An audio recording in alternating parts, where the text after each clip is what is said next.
So here I am standing outside our Western Sydney renovation, and it is all done. Not only is it done, we've had it on the market and it has sold all within 1 week, which is brilliant. Very, very happy with that.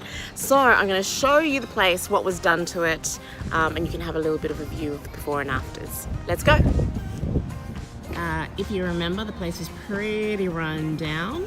It pretty much had no lawn. There was some terrible plants on the outside that was just growing in a feral manner. And now we have a completely, almost brand new place. We have done the outside, we've cleaned it all up, we've painted the gutters, the fascias, the eaves. We've fixed up the post on the outside, we've fixed up the front door.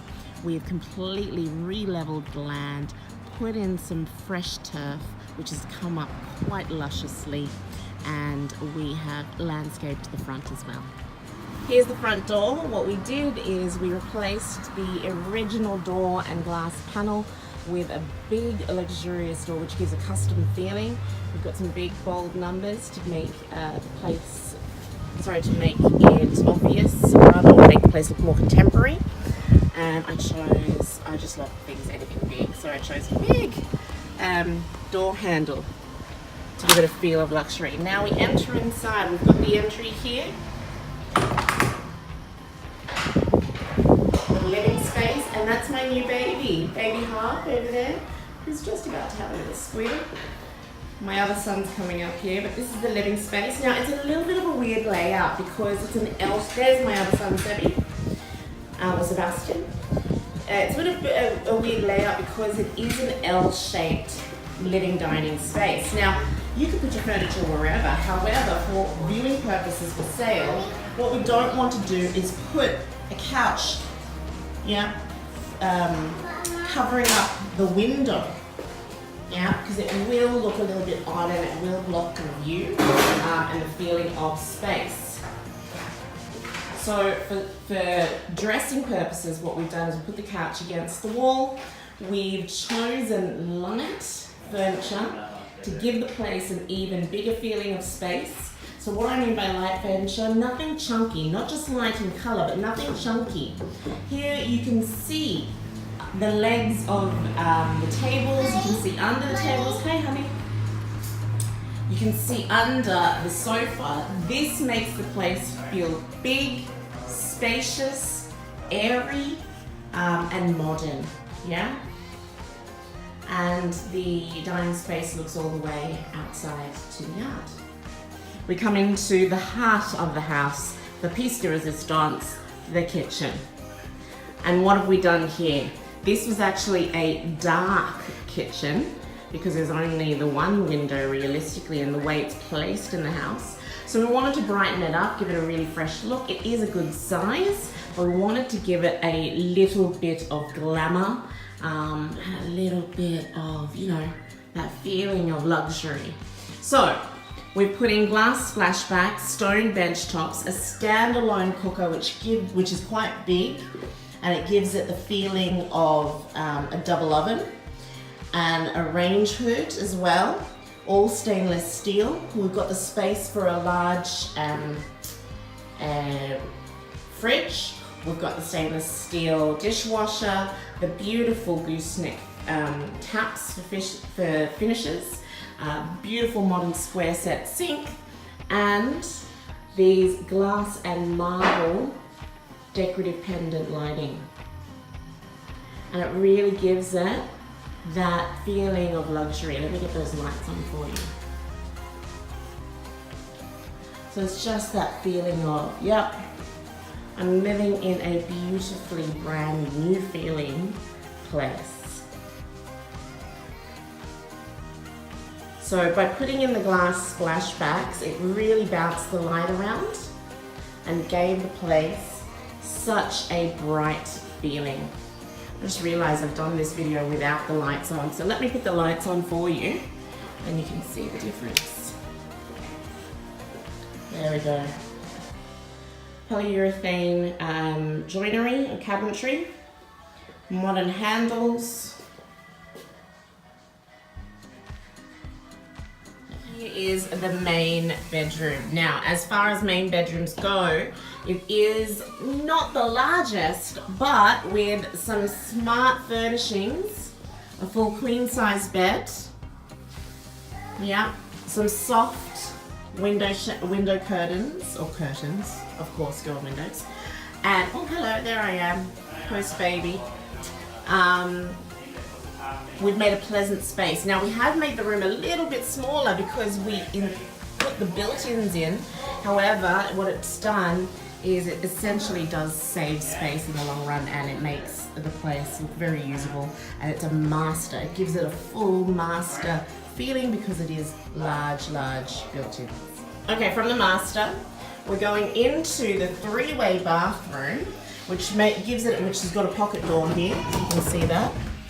Yeah, and it's got the feeling now of having a ensuite, but it isn't an ensuite, so saves some space. We've got the shower, floor to ceiling tiles. Now they are porcelain tiles, but they give that feeling of luxury and stone. We've got featured tiling. Now the funny story with this featured tiling, this is actually outdoor tiles, and the original tiles that I had chosen to go here as a feature wall, the tile provider had made a mistake on the pricing, and it was completely out of budget, more like 3, closing on 4 times the budget.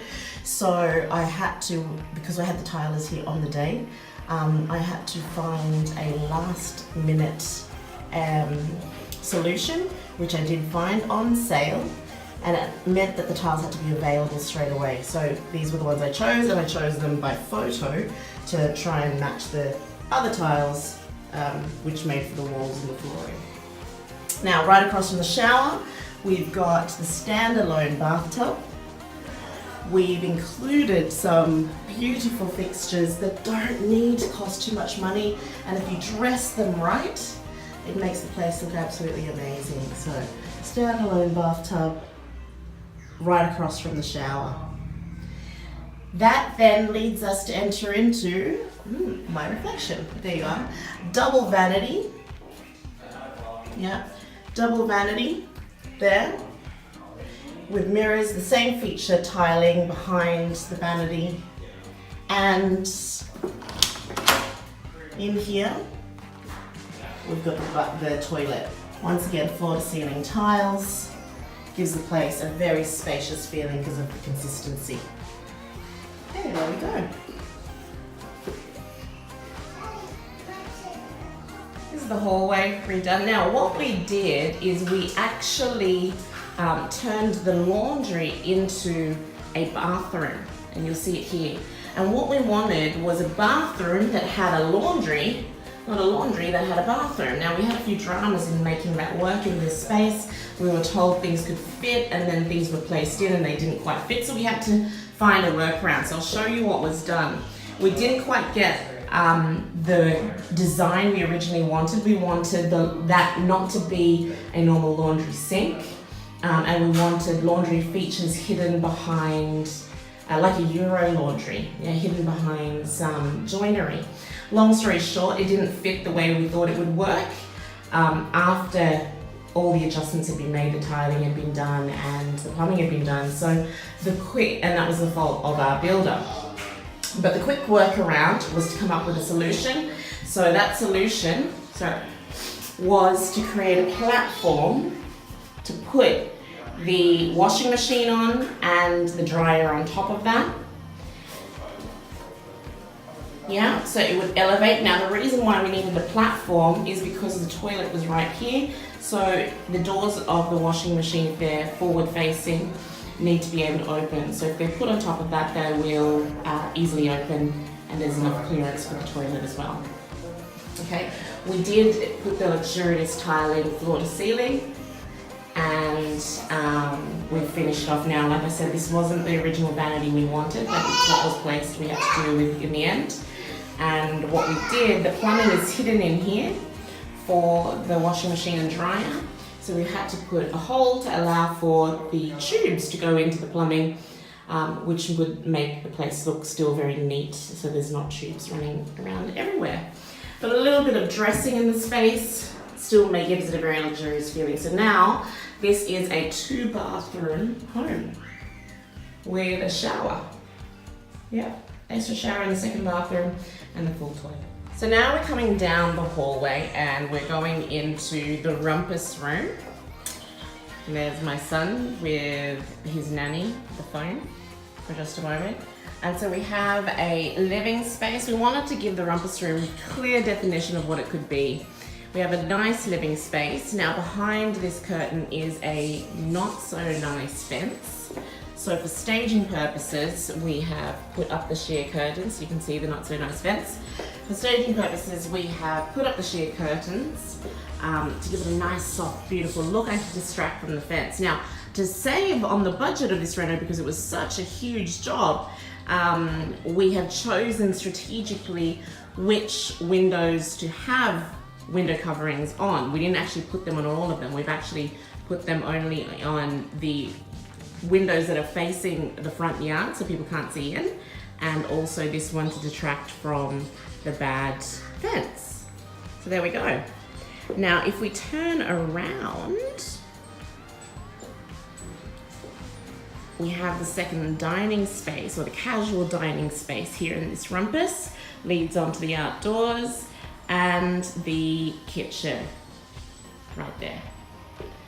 So here we are coming into the 2 small back rooms. However, they look so much more spacious with furniture in there. So what we've done here is we displayed this with a double bed in it, so you can see that it can fit the double beds and the side tables.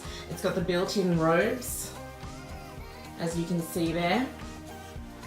And even if it is a small room, it looks like a much larger room because it showcases that it can fit the full double bed. Excuse my dodgy camera work. There we go.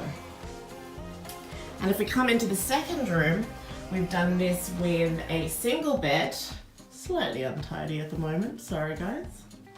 Looks out onto the garden. Once again, the built-in robes, decorative, but it just gives everyone an opportunity to see what can be done with the place and that it can fit and it looks spacious. Even if they're smaller rooms, they can have the imagination to show that, you know, everything fits and you can have the lifestyle that you want.